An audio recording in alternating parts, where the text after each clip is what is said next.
যখন ছোট ছিলাম ট্রেনে বা প্লেনে কোথাও কাউকে যেতে দেখলেই ভাবতাম মানুষ এত দূরে কিভাবে যায়, কেন যায় বাড়ি ছেড়ে। তখন পৃথিবীটা যেন নিজের শহর আর বাড়ির মধ্যেই সীমাবদ্ধ ছিল। আজ জীবন আমাকে এমন একটা জায়গায় নিয়ে এসেছে যেখানে যোধপুর আর বাড়ির মাঝের 1000 কিলোমিটারের পথটাও চেনা হয়ে গেছে।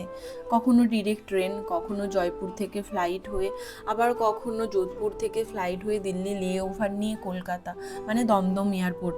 পথ বদলায়, রুট বদলায়, কিন্তু একটা জিনিস কোনো দিনও বদলায়নি, বাড়ি ফেরার অনুভূতি। ফ্লাইট যখন দমদম এয়ারপোর্টে ল্যান্ডিং করে কিংবা ট্রেনটা হাওড়া স্টেশনে ঢুকতে থাকে, তখন মনে হয় আর একটু পরেই বাড়ি।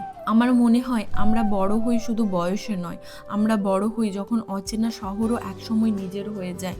আবার এটাও বুঝি পৃথিবীর যত জায়গায় ঘুরি না কেন, বাড়ি শব্দটার কোনো রিপ্লেসমেন্ট হয় না। যত ভালো খাবারই খাই না কেন, বাড়ির রান্নার সেই স্বাদটা আলাদা। হয়তো খাবারের জন্য পুরোটা না, ওই টেবিলে বসে একসঙ্গে খাওয়ার জন্য, সবাই মিলে একসাথে খাওয়ার জন্য, ওই মানুষগুলোর সঙ্গে খাওয়ার জন্য, যেই মানুষগুলো আমার খুব আপন। আমার মনে হয় জীবনে দূরে যাওয়াটা খুবই দরকার, কারণ দূরে না গেলে কাছের মানুষগুলোর মূল্যটা এত গভীরভাবে বোঝা যায় না। হয়তো এটাই লাইফের সবচেয়ে সুন্দর ব্যালেন্স। স্বপ্ন আমাদের দূরে নিয়ে যায় আর ভালোবাসা ঠিক পথ চিনিয়ে আবার বাড়ি ফিরিয়ে আনে।